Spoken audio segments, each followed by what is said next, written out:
بسم اللہ الرحمن الرحیم۔ کیا اللہ تبارک و تعالی نے حضرت ابوبکر صدیق رضی اللہ تعالی عنہ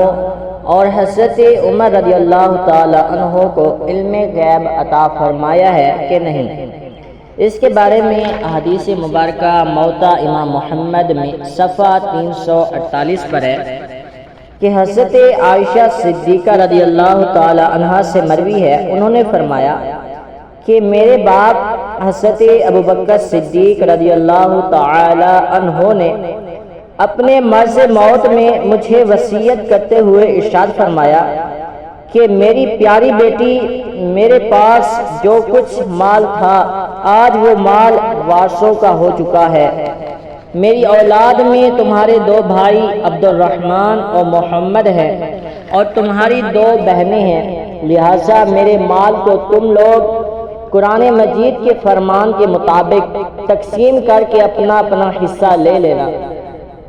حضرت عائشہ صدیقہ رضی اللہ تعالی عنہا نے عرض کیا کہ اے ابا جان، میری تو ایک ہی بہن اسماء ہے، یہ میری دوسری بہن کون ہے؟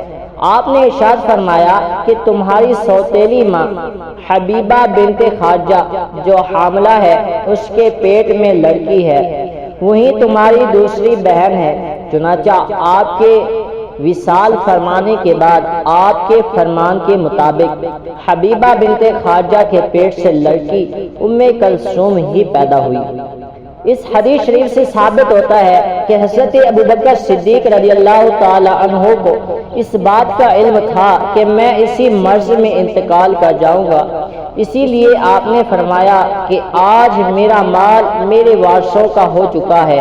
اور آپ یہ بات یقین کے ساتھ جانتے تھے کہ ان کی حبیبہ کے پیٹ میں لڑکا نہیں لڑکی ہے، اور ان دونوں باتوں کا جاننا یقیناً علم غیب ہے، جن کو بیان فرما کر انہوں نے یہ اپنا عقیدہ ثابت کر دیا کہ انبیاء کرام علیہم السلام کے علاوہ دوسرے خاص بندوں کو بھی غیب کا علم عطا کیا جاتا ہے۔ اور حضرت عمر رضی اللہ تعالی عنہ کے بارے میں ازالۃ الخفاص صفحہ نمبر 172 میں فرمایا گیا۔ علامہ ابو نعیم نے دلائل النبوہ میں حضرت عمر بن حارث رضی اللہ تعالی عنہ سے روایت کی ہے کہ حضرت عمر فاروق اعظم رضی اللہ تعالی عنہ جمعہ کا خطبہ فرما رہے تھے، یک آپ نے درمیان میں خطبہ چھوڑ کر 3 بار یہ فرمایا، یا ساریۃ الجبل، یا ساریۃ الجبل، یا ساریۃ الجبل، یعنی اے ساریہ پہاڑ کی طرف جاؤ، اے ساریہ پہاڑ کی طرف جاؤ، اے ساریہ پہاڑ کی طرف جاؤ۔ اس طرح حضرت ساریہ رضی اللہ تعالی عنہ کو پکار کر پہاڑ کی طرف جانے کا حکم دیا،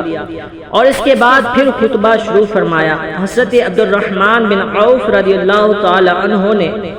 بعد نماز حضرت عمر رضی اللہ تعالی عنہ سے دریافت کیا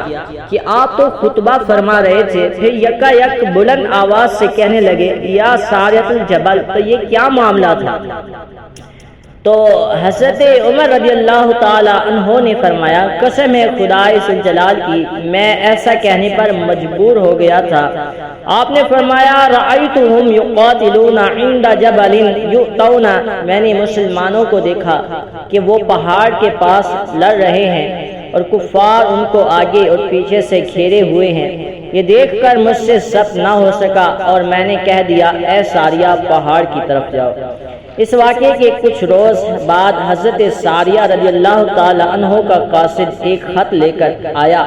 جس میں لکھا تھا کہ ہم لوگ جمعہ کے دن کفار سے لڑ رہے تھے اور قریب تھا کہ ہم شکست کھا جاتے کہ عین جمعہ کی نماز کے وقت ہم نے کسی کی آواز سنی،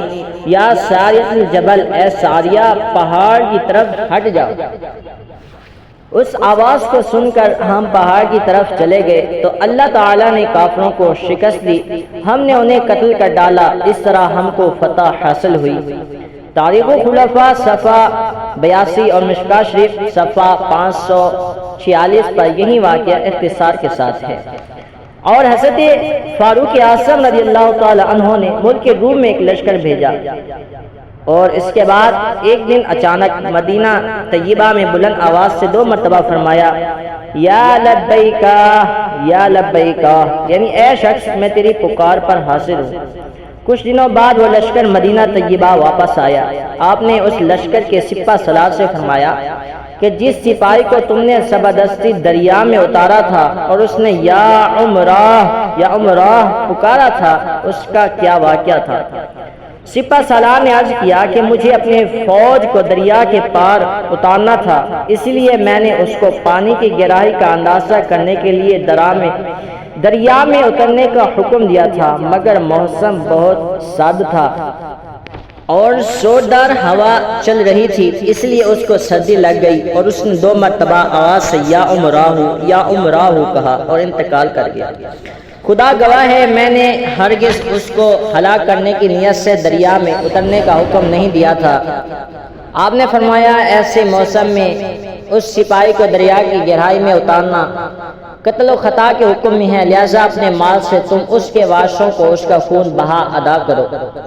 ان واقعات سے معلوم ہوتا ہے کہ جو نیاہوند جو ملک ایران میں ہے، وہاں پر لڑائی کرنے والے مجاہدین اسلام کو حضرت عمر رضی اللہ تعالی عنہ نے مدینہ منورہ سے دیکھا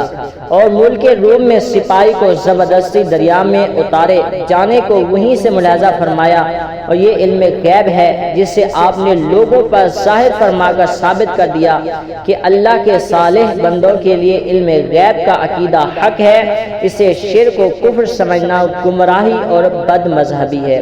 تو ان احادیث مبارکہ سے معلوم ہوتا ہے کہ اللہ تبارک و تعالی نے حضرت ابوبکر صدیق، حضرت عمر رضی اللہ تعالی عنہما کو علم غیب عطا فرمایا ہے، اور اس کے علاوہ اللہ تبارک و تعالی اپنے صالح بندوں کو جو ہے علم غیب عطا فرماتا ہے۔